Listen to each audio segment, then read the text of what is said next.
When a racist landlord evicts a black family, he never expects what happens next. Not only do they fight back, but they come back stronger, buying the entire building and turning the tables on him forever. The cold December wind howled through the cracked window of apartment 3B, rattling the thin panes like an omen.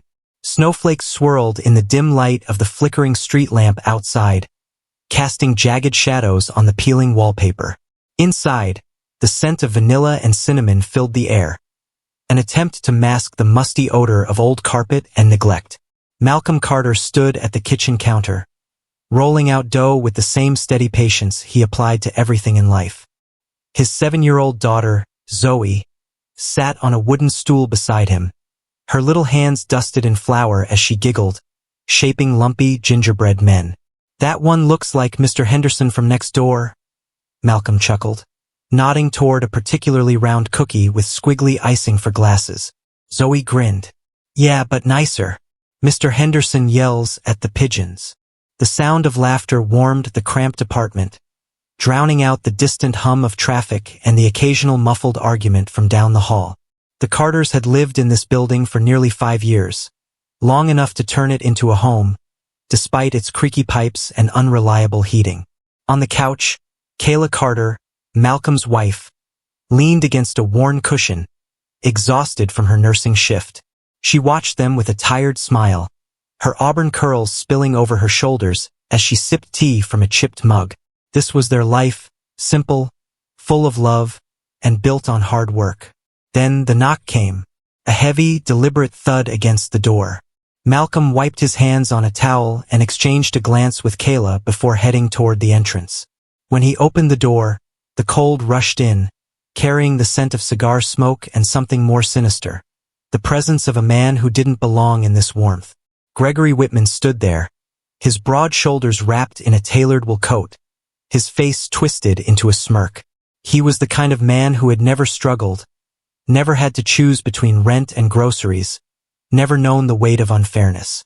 "You people have overstayed your welcome," he said smoothly, holding up a crisp eviction notice. Malcolm's fingers tightened around the paper, his pulse steady.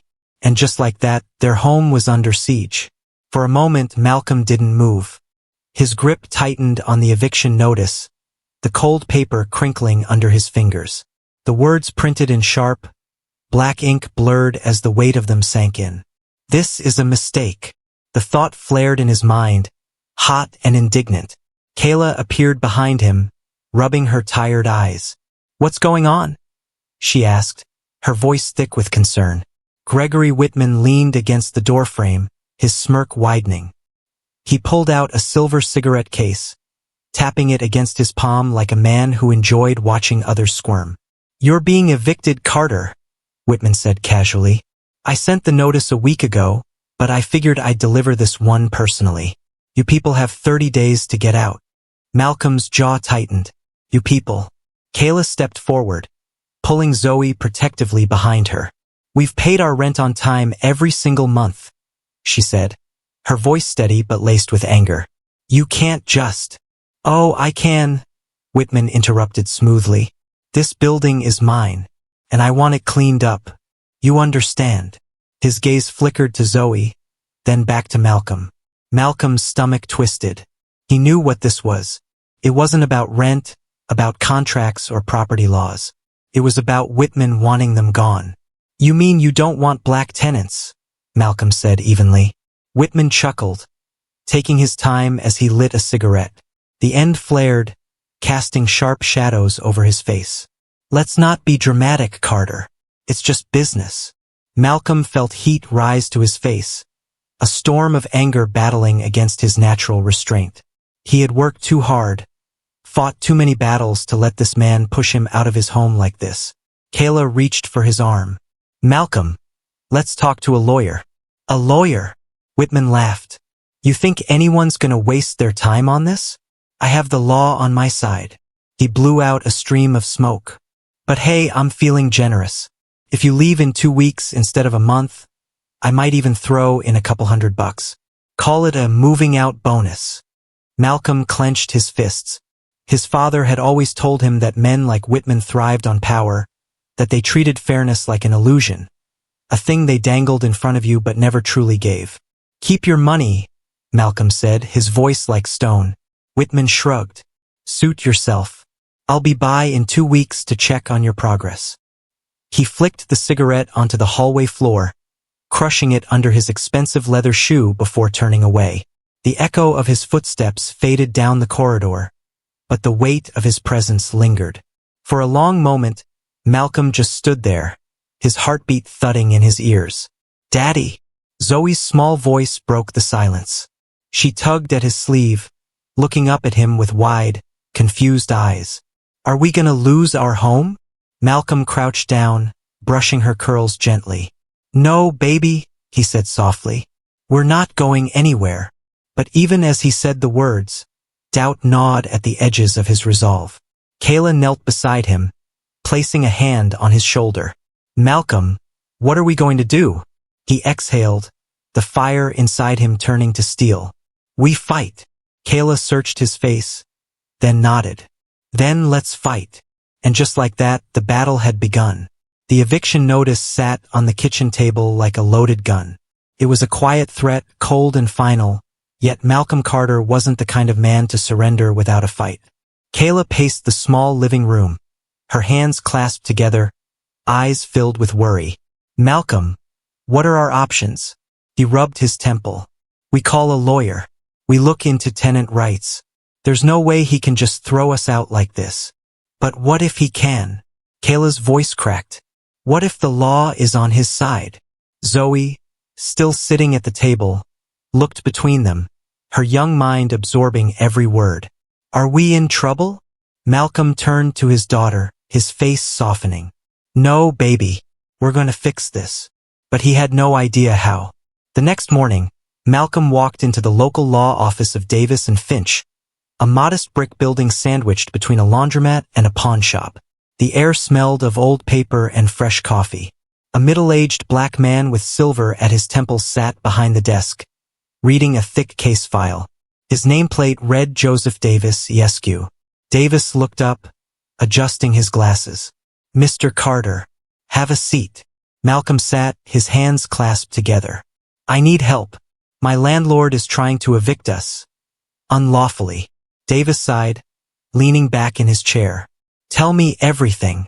Malcolm laid out the details, how they had never missed a payment, how Whitman had made it clear this wasn't about money but race. Davis listened carefully, his expression unreadable. Finally, he said, "Legally, landlords can't evict without proper cause.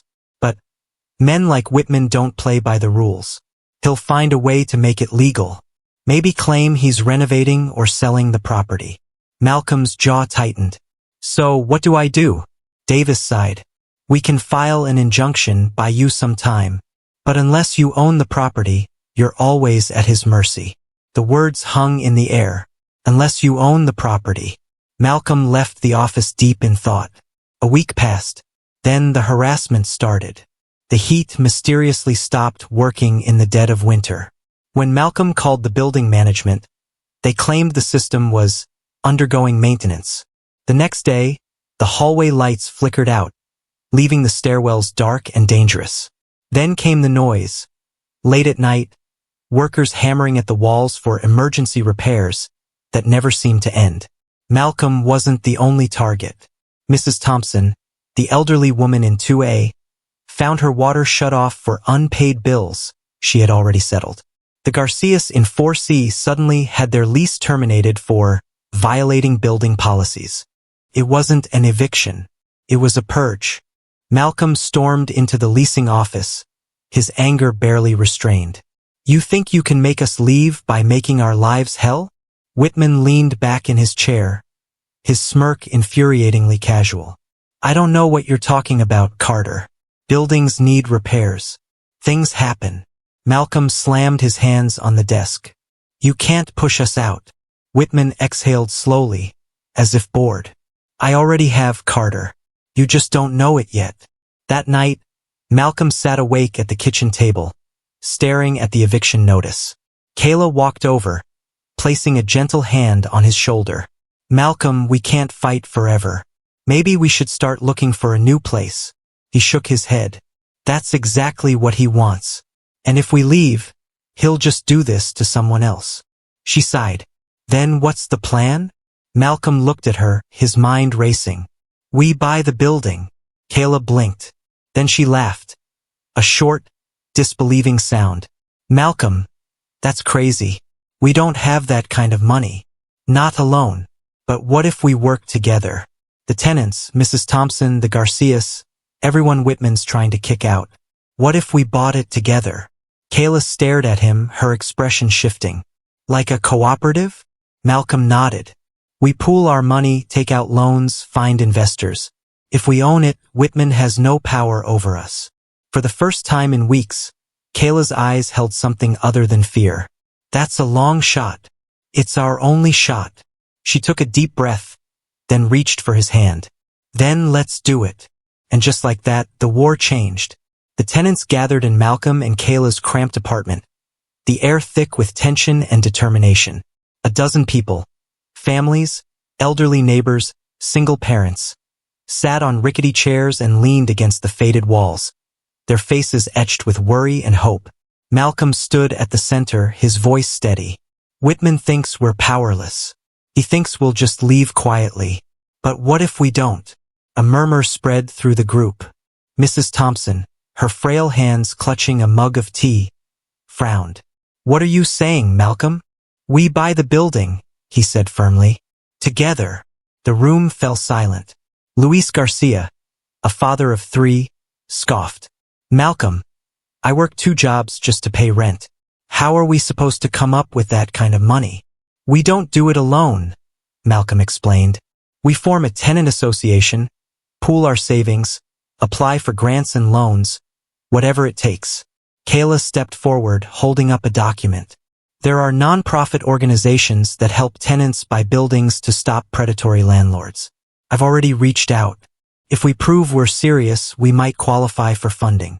Hope flickered in their eyes, but doubt lingered. How do we even get Whitman to sell? Someone asked. Malcolm exhaled. We make it impossible for him not to. Over the next few weeks, Malcolm and the tenants fought back in ways Whitman never saw coming. They filed complaints with the city about the heat, the water issues, the illegal construction noise. Code inspectors showed up at Whitman's office, forcing him to make costly repairs. Then they took it public. Kayla, using her nursing connections, got a local journalist to cover their story. The headline hit like a hammer. Landlord forces out Black and Latino tenants. Community fights back. Within days, news vans lined the street. Protesters held signs outside Whitman's office. The pressure was mounting. Whitman, furious, stormed into the building one night, his face red with rage. You think you can humiliate me? Ruin my reputation? He spat at Malcolm. Malcolm stood firm. We're just getting started. Whitman sneered. You can fight all you want, Carter. But you don't have the money. And when I sell, it won't be to you. And that's when Malcolm played his final card. With the help of Davis, the lawyer, Malcolm had uncovered a dirty little secret. Whitman was drowning in debt. His real estate empire was crumbling. He had stretched himself too thin with risky investments. And now, with all the bad press, no one wanted to do business with him. Malcolm held up a folder of documents. You're bleeding money, Whitman. The banks are circling. No one's buying this place except us. Whitman's face paled for the first time.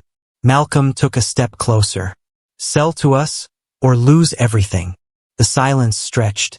Whitman's jaw clenched, his pride battling against reality. Finally, with a disgusted scoff, he muttered, Fine.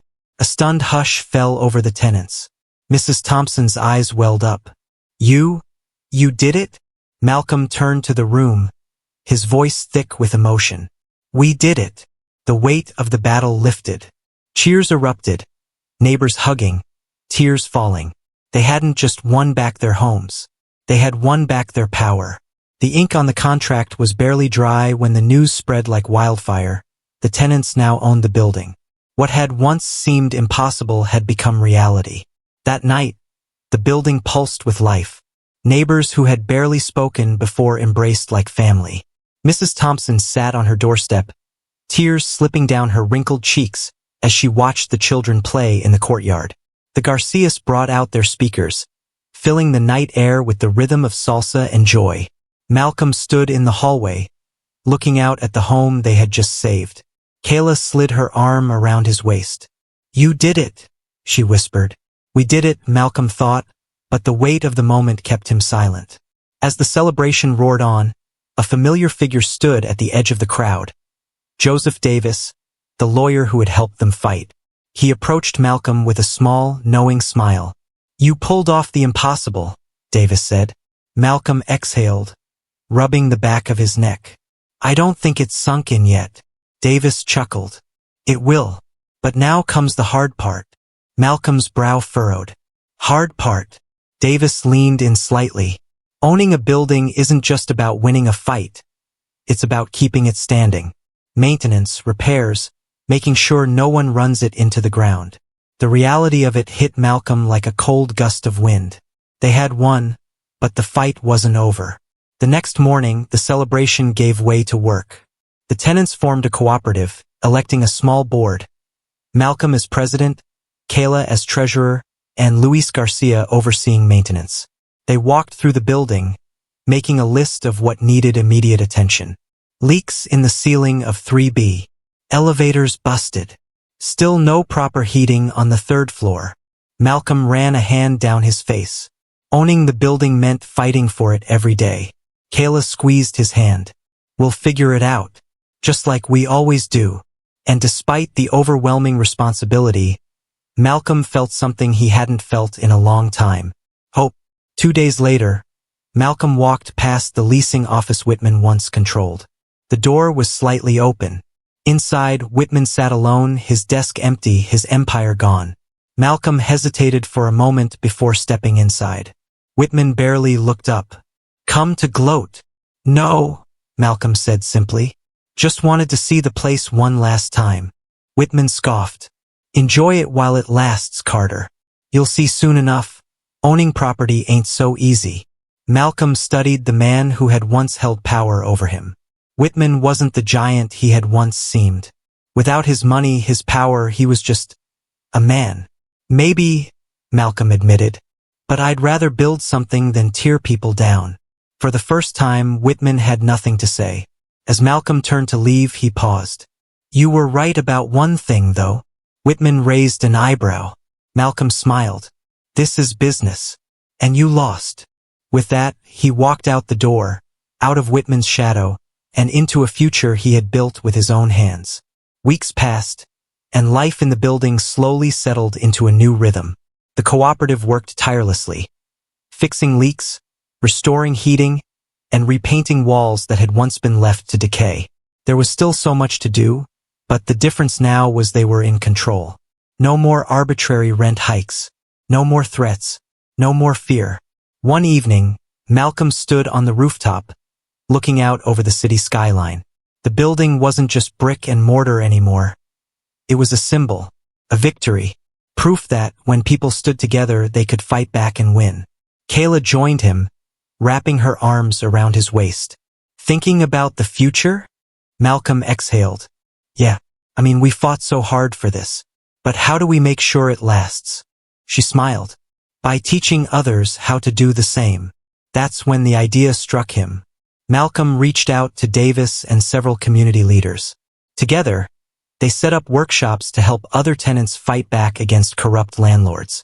They taught families about tenant rights, about how to organize, about how to fight eviction and, when possible, buy their own buildings.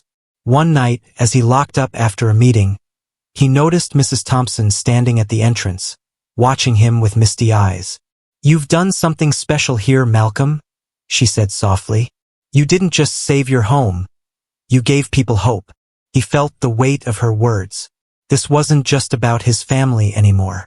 This was about every family that had ever been forced out, about every child who had to switch schools because of displacement, about every elderly tenant left with nowhere to go. It was bigger than him, and it always had been.